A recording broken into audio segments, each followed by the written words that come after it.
O próximo homem, Gislaine, que você for conhecer, você não quer que ele seja honesto contigo? Oi? Rico?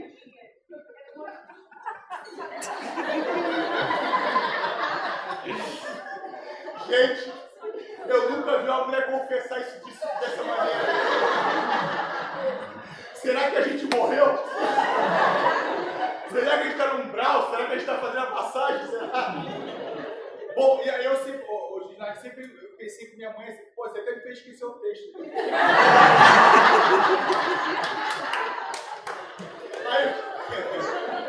Lembrei.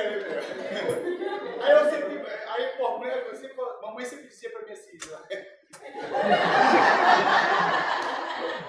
A ideia do espetáculo surgiu da seguinte maneira: eu estava num bar conversando com os amigos, falando sobre histórias de mulheres que haviam passado pela minha vida e contando alguns casos. E aí, quando eu percebi, estava assim, o restaurante inteiro prestando atenção nas histórias que eu estava contando e rindo. E aí eu falei, putz, isso dá um espetáculo. Aí foi quando surgiu a ideia de fazer um monólogo que eu nunca tinha feito. E Os Homens Querem Casar 1 veio com essa ideia dele conversando com o lado feminino dele. Então a atriz fazia em off, ao vivo, era uma atriz, né, porque fazia comigo era a Adela Lopes, e aí ela fazia ao vivo comigo em off, e eu ficava sozinho no palco contando as histórias. E aí eu acho que o grande sucesso do espetáculo se deve justamente pelo fato das pessoas se identificarem com as histórias que o Jonas vai contando. Então, tanto homem quanto mulher. E a gente falando hoje, a gente chegou na quadrilogia dos Homens Querem Casar, 11 anos depois, as pessoas ainda se identificam com uma história que foi começada há 15 anos atrás. Então isso que é o mais legal, assim, eu fico muito feliz de,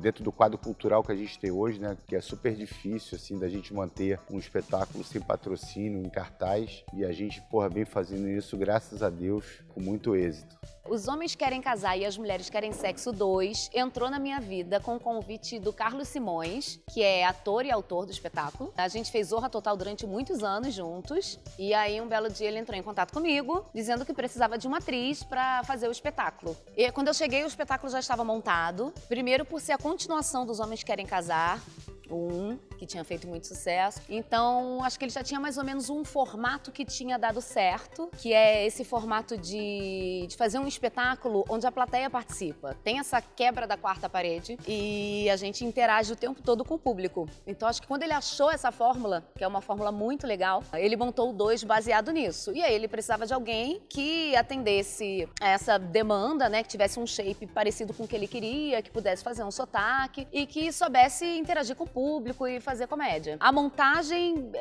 efetivamente eu não participei, né, eu não tava, mas a montagem pra mim foi muito rápida, né, porque eu entrei a jato, mas foi um processo muito gostoso de descoberta, porque sempre né, é porque no começo a gente descobre mais coisas, porque é uma coisa mais intensa. Mas até hoje, fazendo o espetáculo, eu me pego, depois de 2 anos, descobrindo coisas assim... Como é que eu não fazia isso antes, sabe? É a grande graça, o grande barato do teatro, acho que é isso. Aí foi assim, já estava montado, mas pra mim foi uma coisa de descoberta gradativa, assim. E uma coisa que eu venho descobrindo até hoje é o que faz ter prazer em fazer. Aí o bichinho da peça me picou e eu tô aqui há 2 anos e pouco e a perder de vista porque eu adoro fazer essa peça. Quando eu comecei a escrever começou a surgir uma coisa natural que não tinha ainda, da gente formar casais na plateia. Isso não foi pensado inicialmente. E aí surgiu, com as brincadeiras que eu fazia durante o espetáculo, começou a surgir de uma forma natural essa apresentação e essa união durante o espetáculo de pessoas que nem se conheciam. Com isso a gente começou a adesivar o pessoal lá fora, né? Verde solteiro, vermelho comprometido, e a gente tinha essa função, passou a ter essa função de unir casais na plateia. Mas aí assim, a gente fez ficamos em cartaz 8 anos com e aí eu fiz a trilogia que era Os Homens Querem Casar, fala do Jonas solteiro, O Minha Mulher Não é Minha Chefe, fala dele casado, e Corra, que é Minha Mulher Vem Aí, com os divorciados, fala dele divorciado. E aí a gente começou ainda assim, eu percebi que ainda tinha muita coisa para ser abordada, ainda com Os Homens Querem Casar, quer dizer, com Jonas solteiro. Aí eu fui escrever Os Homens 2, que a gente tá aí, já há 3 anos em cartaz, somos eu e Drica Matos, assim, e os Homens 2 falam que Deus, de tanto ele pedir uma mulher para casar, ele não consegue, né, em busca dessa mulher perfeita, e tanto pedir a Deus, né, aquelas lamúrias todas que ele passa a vida dele, enfim, tendo, e aí Deus, em tanto dele escutar, dele pedir uma mulher perfeita para casar, e aí Deus então resolve vir como mulher cearense, que é a mulher que ele sempre idealizou. E aí então Deus vem para explicar ele, para fazer com que ele entenda por que ele não consegue casar, porque os erros, na verdade, estão no Jonas e não nas pessoas que enfim, permeou a vida dele, né? Essa peça tem uma missão muito importante, que é colocar os lados, né? Fazer esse paralelo entre o lado masculino e o lado feminino, colocar essa discussão, que é uma discussão que não tem fim, eu acho que é por isso que tem tanto sucesso, né? Essa coisa do homem e mulher, esse embate que é de amor e ódio, eu acho que é eterno. Esse embate não acaba nunca entre o homem e a mulher, né? Isso tem muito pano pra manga.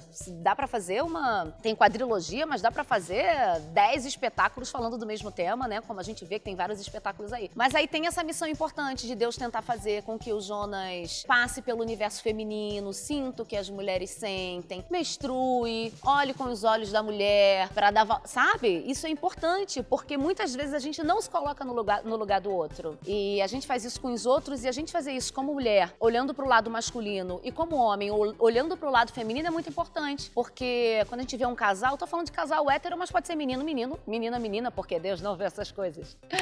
E Deus é bastante democrático. Mas isso é bom, porque a gente tem o olhar do outro. Então, acho que é uma máxima na minha vida que a peça coloca e que é muito importante. Coloque-se no lugar do outro. Se você se colocar no lugar do outro, você não vai fazer algo que você não gostaria que fizessem com você. E aí eu acho que esse mote é muito legal.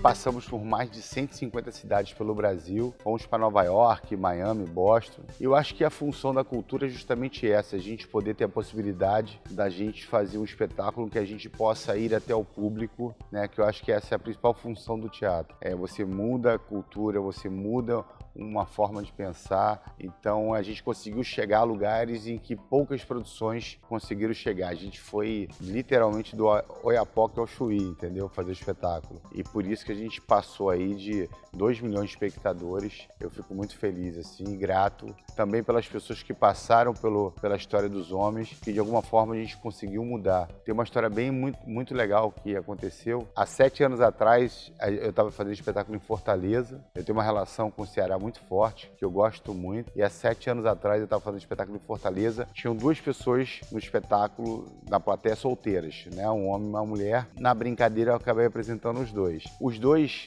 ficaram nesse dia no espetáculo, chegaram a dar um beijo na boca no palco. 7 anos depois a gente voltou com Os Homens Querem Casar, 2. E eu não lembrava, obviamente, muita gente, eu acabei não lembrando. Mas eles chegaram com uma nenenzinha de 6 meses e aí eles começaram a namorar no espetáculo, casaram, e aí a filhinha dele tinha acabado de nascer, né, tinha 6 meses, e falou, pô, velho, você faz parte da nossa história, assim, e, pô, eu tenho certeza, pô, isso é uma coisa que eu levo pra minha vida, assim, até hoje lá nos stories dele, tá lá, assim, tem vídeo da peça, tem um convite deles me mandando pro casamento, assim, muito legal, assim, bem legal a história. Jonas é um cara que eu acho que ele é um retrato da mazela humana hoje, que a gente busca sempre algo perfeito na nossa vida e a gente não consegue encontrar, de forma pessoal, seja de forma profissional, né? A gente sempre acha que o que a gente conquistou nunca é o suficiente, a gente está sempre em busca de algo mais. Então o Jonas é um retrato disso, é um retrato dessa mazela humana, mas ele levanta a bandeira de que o amor vale a pena. Ele quer encontrar uma mulher perfeita para se casar, perfeita para ele, né? Mas ele não consegue enxergar a verdadeira beleza que tem nas pessoas. De uma certa forma, eu acho que isso é muito incentivado pela vida que a gente leva hoje. Pelas redes sociais, onde todo mundo é feliz, sabe? Onde todo mundo é muito legal, onde todo mundo tá sempre com a champanhe na mão, dando um sorriso branco, entendeu? E aí a gente vê aquilo e acha que a nossa vida tem que ser aquilo. Aí a gente vê os amores perfeitos na novela, no cinema, nas redes sociais e acha que o nosso relacionamento tem que ser aquilo. E não é bem assim. Eu acho que o Jonas cai nessa esparrela, embora ele acredite muito no amor, eu acho que o Jonas tem esse deslize aí na personalidade dele, que é achar sempre que o do outro é melhor, achar sempre que, sabe? Não é. Às vezes tá do lado dele e ele não dá valor. Pra mim é tudo, eu acredito demais. Então eu pedi autorização antes de fazer essa personagem para poder brincar da forma mais respeitosa possível. Minha companheira de Zorra Total, a gente fizemos Zorra durante uns 10 anos e sempre gostei muito do trabalho da Drica. Acho que a Drica é uma atriz extremamente talentosa, dedicada, versátil, canta como ninguém, pô, dança como ninguém. E além de ser comediante, é uma baita de uma atriz, porque eu acho que a gente, para ser comediante, a gente tem que ser bom ator. Primeiro o processo foi bastante rápido e aí depois eu fui curtindo no durante, descobrir uma coisa, colocar um caco, e o Carlos tem isso de muito legal. Ele não te veta de colocar caco, de tentar uma piada, sabe? Lógico, eu faço Deus, então, e eu faço escada para as piadas dele. Eu tenho que ter um certo cuidado em ser correta, porque eu sou Deus. Eu não posso ser machista, não posso ser piadista, falar mal de ninguém. Mas tem uma coisa de inocência que eu fui encontrando, que é um Deus que olha para ele e não entende o que tá acontecendo. Ele tá fazendo uma sacanagem qualquer, né? Tem uma inocência que não é uma inocência boba, é uma coisa que não seria própria de Deus. E essas pequenas coisas eu fui descobrindo ao longo do tempo, principalmente no começo, nas primeiras apresentações, e descubro até hoje. Então, na verdade, o nosso processo de criação como ator é infindável, né? Começa no dia que a gente começa a se preparar pra peça, continua no dia da estreia e continua eternamente, não tem fim. E acho que a Drica consegue humanizar esse Deus de uma forma muito competente, porque imediatamente fazer sotaque já é uma coisa difícil, fazer sotaque cearense, ela acaba caindo num risco de fazer uma coisa meio caricata, e não, a Drica consegue humanizar isso, tanto que as pessoas normalmente quando saem de espetáculo perguntam se ela é cearense. Carioca da Gema, nascida foi criada aqui? Avenida Suburbana, sabe? Então, assim, eu acho que é justamente por essa competência que a Drica faz Deus que, pô, ela tá aqui já há tanto tempo comigo. Foi isso que me motivou a convidá-la para fazer o espetáculo. Deus na peça encarna como uma mulher cearense, que é o estereótipo perfeito para Jonas. Ele se relaciona muitas vezes com mulheres cearenses, por isso que ele tem tantas histórias para contar. E aí Deus encarna nessa versão para se fazer ouvir, porque eu acho que se Deus viesse branco, assim, de branco, uma barbona, com aquela coisa assim que a gente tem, né, de Netuno, de Deus, né, talvez ele não fosse ouvido, porque Jonas é muito relapso. Então Deus, malandramente, né, tem essa sacação. Eu vou encarnar mulher cearense do jeito que ele gosta pra me fazer ouvir. E aí ele faz isso. Dá certo? Tem que vir pra conferir. Bom, galera, eu queria convidar vocês para assistir a comédia Os Homens Querem Casar e as Mulheres Querem Sexo 2. A gente está aqui no Teatro Miguel Falabella até final de março. De sexta a domingo. Sexta-feira às 19, domingo às 18. Vem que dá tempo, a temporada tá acabando, mas vem que a gente tá te esperando. Uma comédia para você se divertir, para você sair daqui leve e quem sabe assim você não arranja alguém para casar. Tem alguma mulher solteira hoje aí? Diz lá. Porque é Deus, né? Linda.